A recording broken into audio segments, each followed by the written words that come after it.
Hello, and welcome to today's episode of Pros and Politics Podcast, where we are polished and poised for greatness and impact.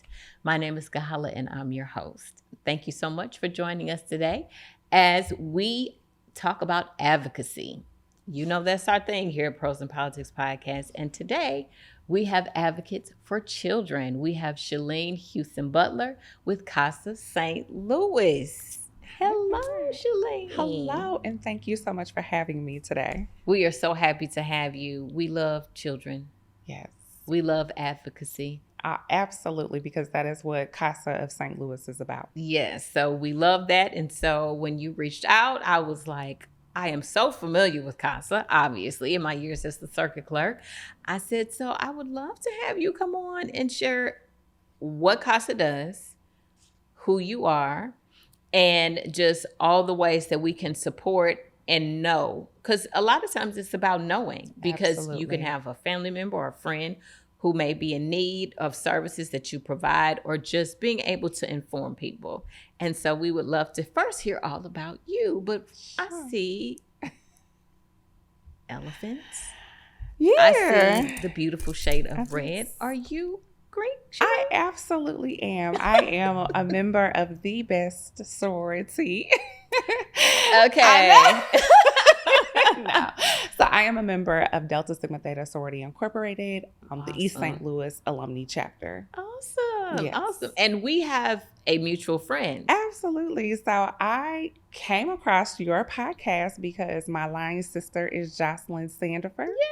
And I believe you've had her on your podcast a couple of times. And so she's always sharing the great things that she is doing. And she mentioned, she shared the podcast information. And so I said, what is this? And so I started looking into your podcast, and wonderful podcast. So Thank you. congratulations. You are doing an awesome job. Thank you so much. And you are right. We love Jocelyn Sandifer and Sandifer and Associates here at Pros and Yes. Politics Podcast. So that's my girl. That's my Yes. girl. And so when you told me that was your line sister, I was like, look at how the dots are connected. Yes, Awesome. absolutely. Awesome. Well, please tell us all about Schalene.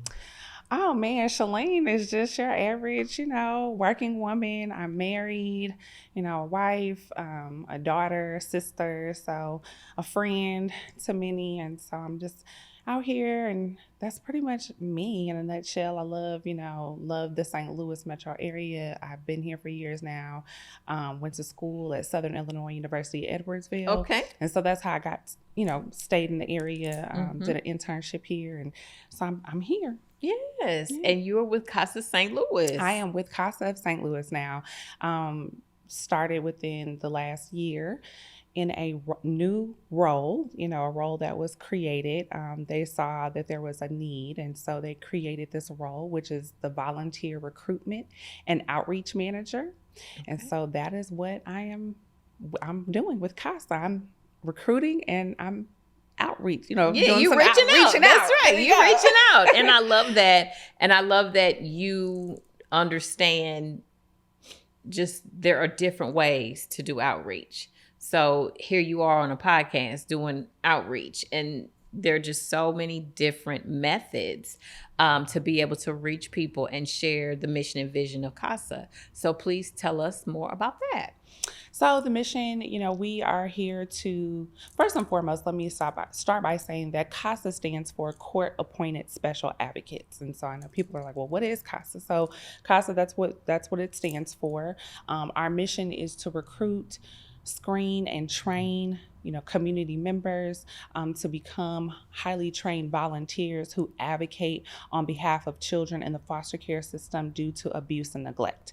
And so they are we call them volunteers, but they are there to advocate and be the voice for those children who are voiceless. And we work with children from birth to age 20.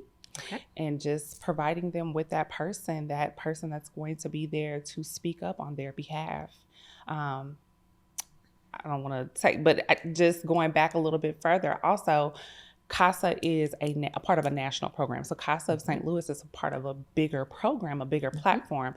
So we have the National Court Appointed Special Advocates and Guardian Ad Litem. And that is what our organization was started for. It founded in 1977 by a Seattle judge who said, hey, these children need somebody to speak on their behalf, to advocate for them. And so there's programs all over, United States.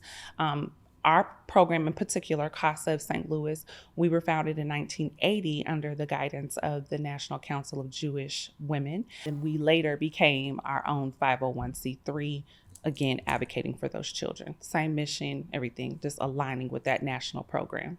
Well, that is outstanding, because we all know that children need someone to advocate on their behalf, especially under those circumstances.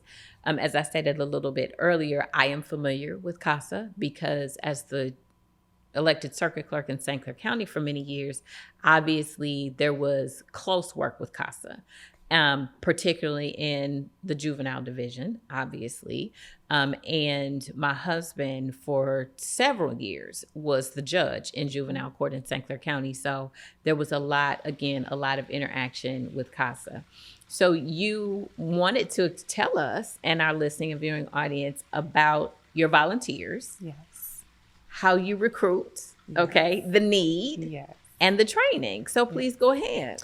So just, again, this is a newly created position, and this is new territory for me. So I guess I should have said this earlier, but, I have more of the media experience. I have a media background, radio, television. And so when I saw this opportunity, I just said, well, I can leverage my media skills and my media knowledge and utilize those skills to help spread the message about CASA. It's a wonderful program. I love the mission and what they're trying to do in the community. It's very much needed. And so I just said, well, I guess I can, I can leverage those skills that I have to spread the word. And like you said, podcasts, it's something out of the box, thinking out of the box. You always have to be creative in the recruitment efforts. And so my job is just to get out into the community and spread the word about who CASA is. And so I'm going to utilize just the different platforms, podcasts, print, radio, television, all of those platforms in order to spread that word. So the recruitment part, it's like a three-step program, okay, right? So we do recruit, we're out in the field, word of mouth is always great. So even your experience with working with other CASA volunteers, you can spread that word and tell somebody, hey, this is a program that really could use the volunteers, because we're always recruiting volunteers. No matter, all year round, we are recruiting volunteers. And so the recruitment effort, that is one part. And so I'll be, just utilizing those different things, different methods to recruit. And then once we have people who submit their application, there's a screening process. That screening process, some might say, oh, it's so, extensive. But I would say it's thorough. So this is like a 3-step program. And so we have that recruitment effort, and then moving on to the screening. And some would say that it's pretty, extensive, but I would say it's thorough because of the fact that we are dealing with children who have experienced abuse and neglect. So we want to make sure that we are doing our part. We want to make sure we are doing our part, so that they don't experience any more trauma than they have already experienced, right? And so there is an online application that you have to complete, which is about 30 minute setting. Unfortunately, we are not, up to date just yet, but you have to complete it in one setting. Okay. So you need to be prepared to complete that. To take some time. Take a little time. Take an afternoon and just do that and have your tea or, ready to go, right? Also, a big part, I believe, a part of that application process, we would like for you to write a 500-word a max 500-word autobiography about yourself. So tell us about yourself and why you are interested in becoming a CASA volunteer. Why is this program special to you? What do you bring to the table? And why do you think that you would be a good fit for our program? And so, don't give us 2 sentences. We want to know more about you. In addition, I would say be prepared to have 3 non-relative references. Okay. That's very important. And I stress that we host orientation sessions, and I always stress that to those who are there. Have those 3 references ready to go, those 3 non-relative references ready to go, and talk to them prior to completing your application. Let them know we calling. Exactly. And actually, because you want to have the correct email address for them, because we'll send out a survey. And also because I have found that applications get hung up because the references aren't good. The references haven't returned the surveys. And so if you don't tell them like, hey, I'm applying for this, and so that they're aware, that it could get hung up. So those are just a few things, just a part of the screening process. There is a professional screening interview. So they'll have a professional interview with you just to find out more information. Again, just a thorough screening. And then lastly, the training. We do an extensive training. I call it a mini cohort. I don't know if you are familiar with it, but it's about a 6 to 7 week training session. Wow. And, it's very thorough. You learn a lot. I mean, Kahalah, I had to go through it as a staff member, and just learning more about the system. There are things that you learn. It's heartbreaking. It is. But you learn so much information. And so we prepare our volunteers. Of course, you're not going to know everything, but that is why there's a team of us that are there to help you, and that help support our volunteers. So that's kind of the process, a high level overview. We're going to recruit, we're going to screen you, and then we're going to train you. Yes. So I'm sure everybody is wondering, once you go through the process, what are you doing? Because that's probably going to be the main thing that leads somebody to even go to your website and apply. First, what am I going to be doing with or for these children? Yes, so you will be doing a lot, and you will be doing a lot. No, it's not a lot, but you're advocating.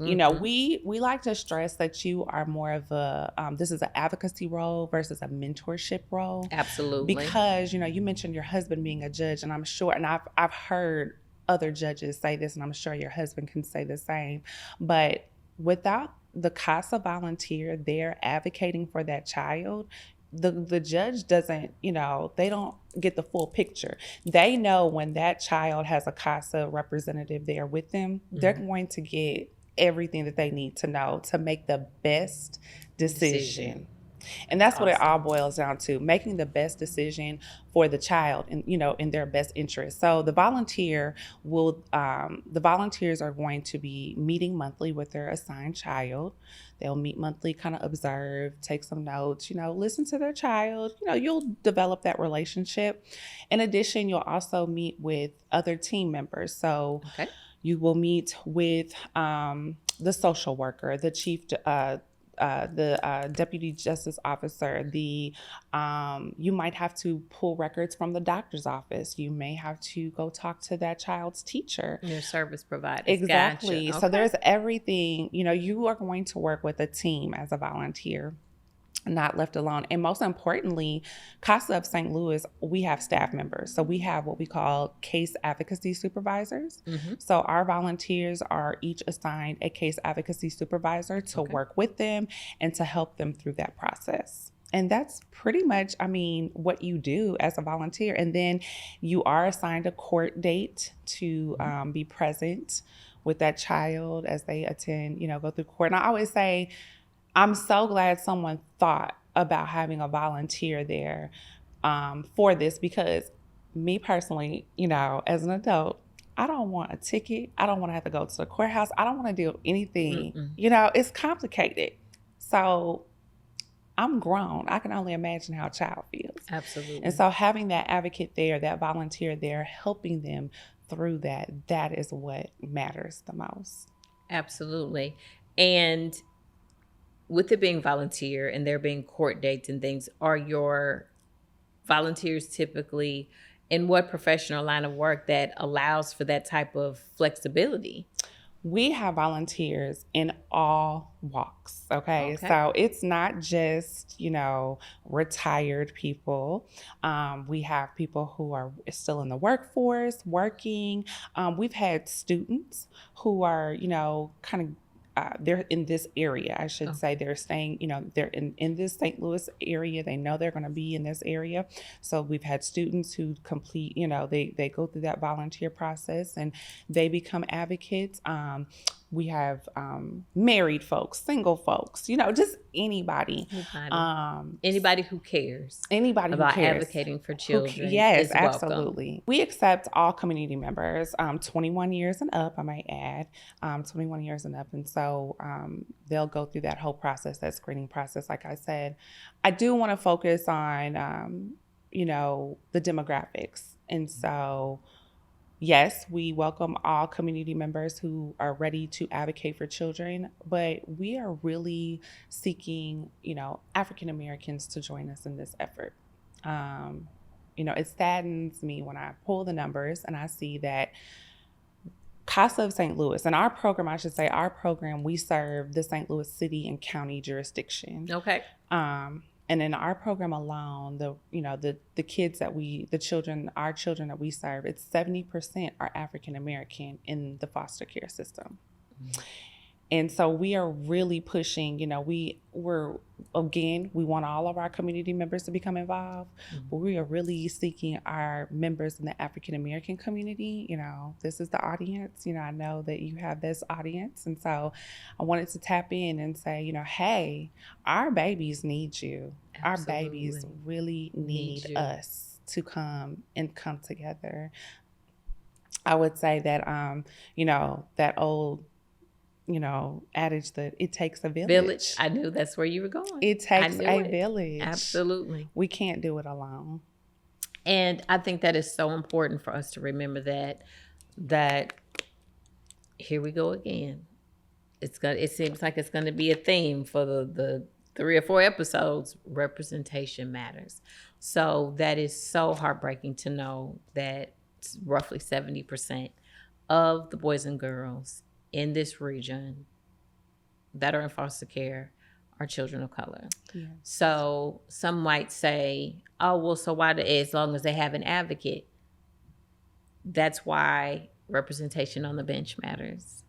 That's why representation in the legal field matters. That's why we are thankful for the Jocelyn's and the Cheries and the Marches and the Kahahlas. And because like we've discussed, having someone who, in the words of Jocelyn Sandiford, looks like you and talks like you and walks like you. And, it matters when you can sit there in a courtroom and there are people who, come from where you come from, understand the language that you speak, and probably very well may have been in a similar situation as a child. And at the very least can understand. Yes.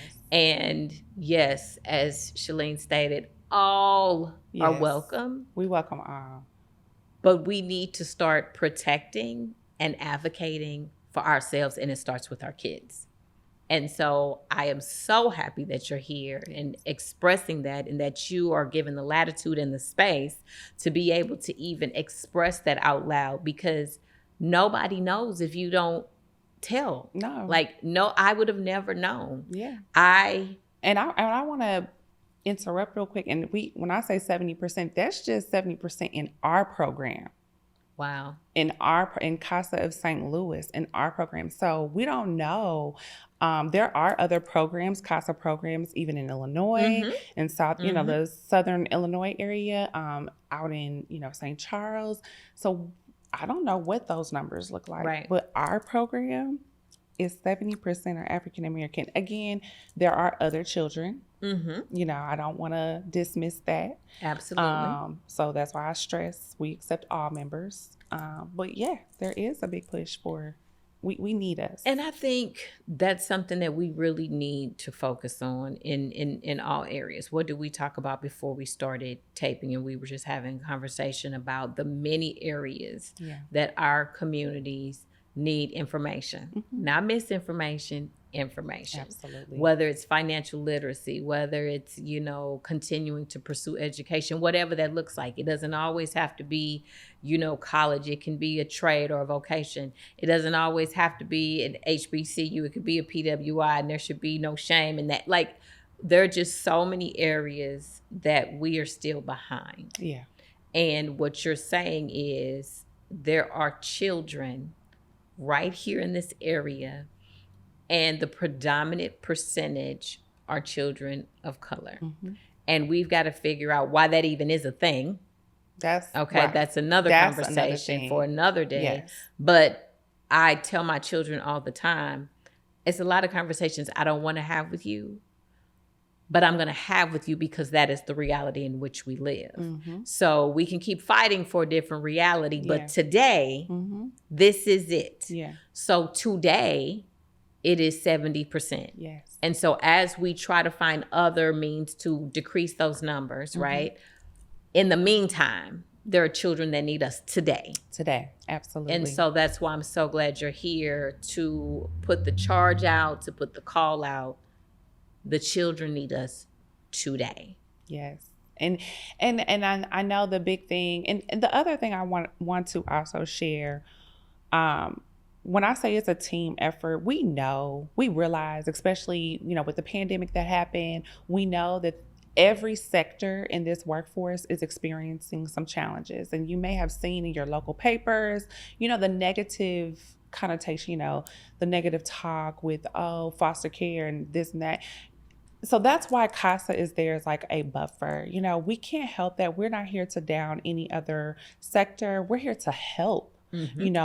Those divisions that need the help. They might have a high turnover in employment right now, but we are here to help them and help everyone as, just all around the board. And so we really want to see the volunteer numbers to increase. That's another thing with the pandemic, volunteerism all around is just down. Plummeted. Yeah. Yes. So yes. It's like, come on, everybody has to pull their weight, and we don't, we want to see these children to succeed so that they can give back, that they can look back and say, what, someone took time and helped me out. Let me give back as well. I am so glad that you have come on to share this information.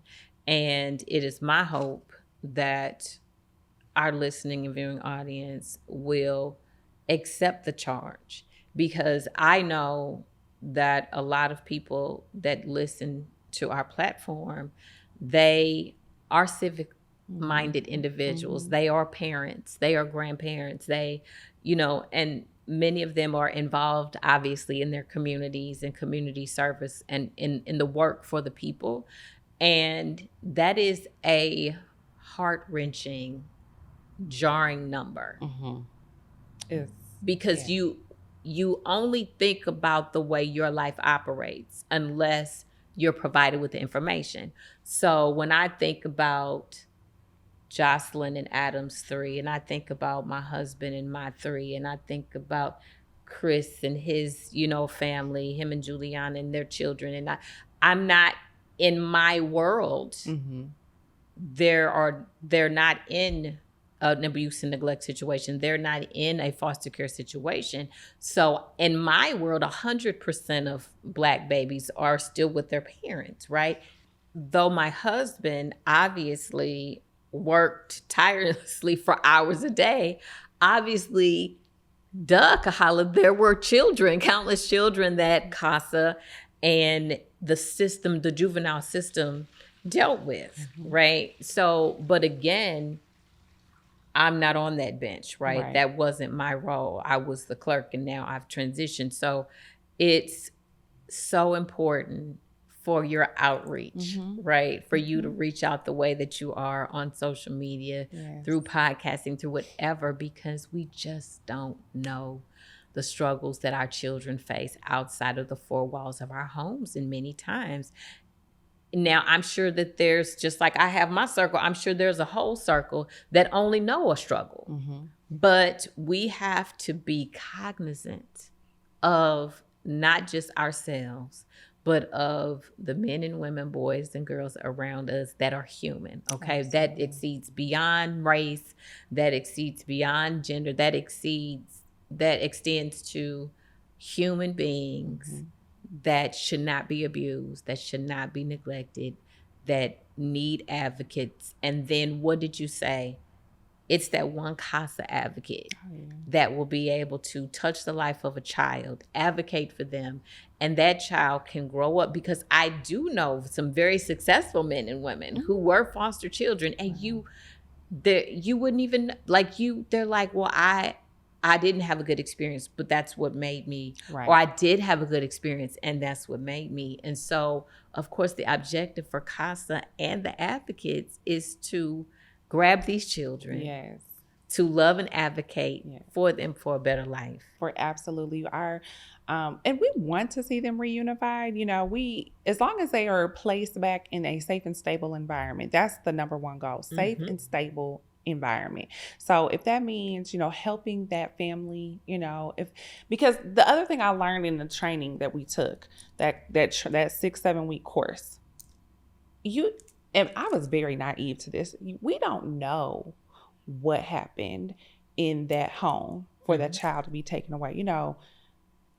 Mom, dad, somebody could be going through a lot of stress and they've just reacted out of, just out of the stress. They may love their babies dearly, but just had a stressful time, So we don't know exactly what happened in those situations. And so that's why we do advocate for the reunification. Our CASA volunteers are trained to observe certain things. We do provide resources that help and benefit the entire family.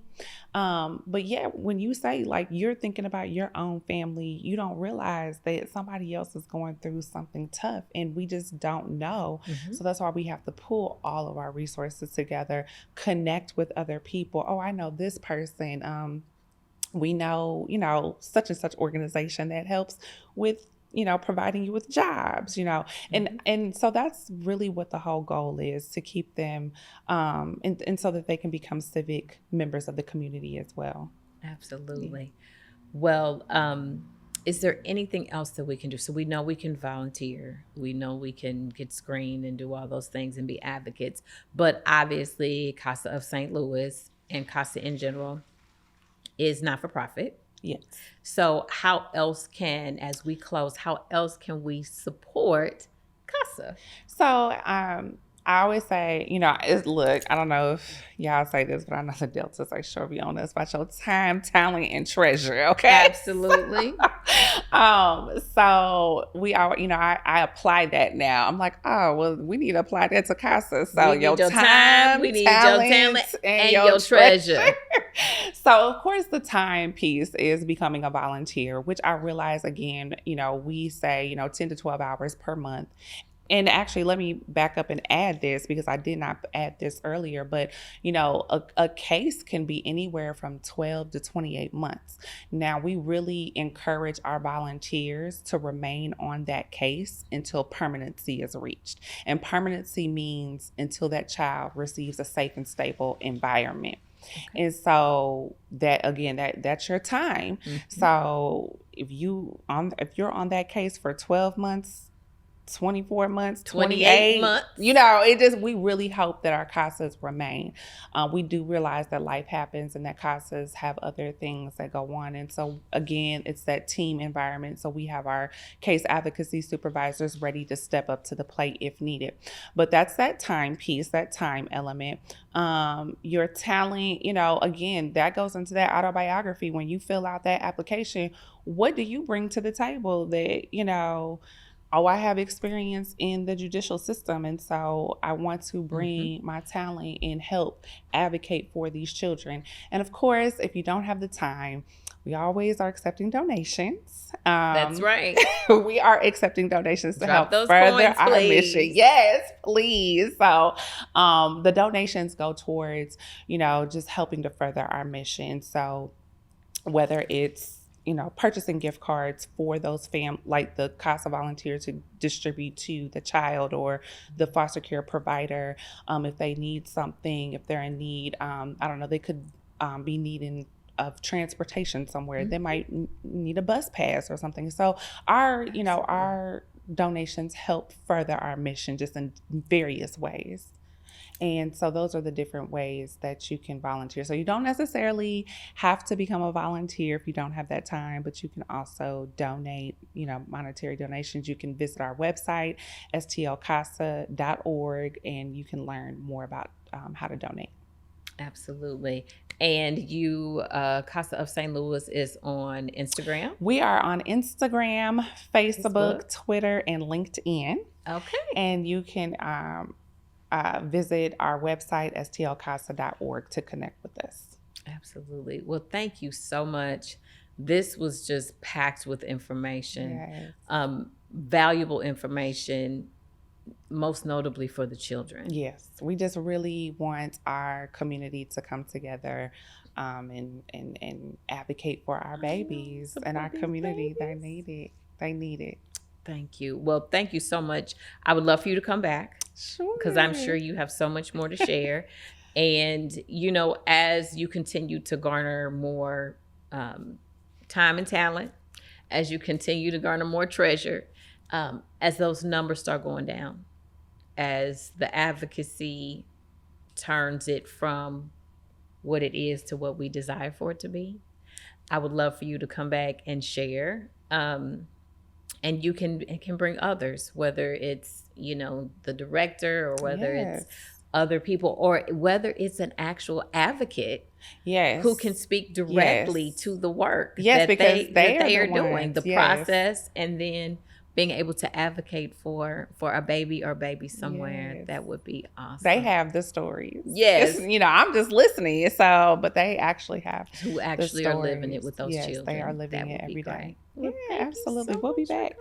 Thank you. Thank you so much, Kahalah. I really appreciate the time and just the warm welcome and just having me here. Awesome. Well, thank you. And thank you for tuning in today to Pros in Politics Podcast, where we are polished and poised for greatness and impact. We hope you enjoyed today's episode and that you will join us again next week.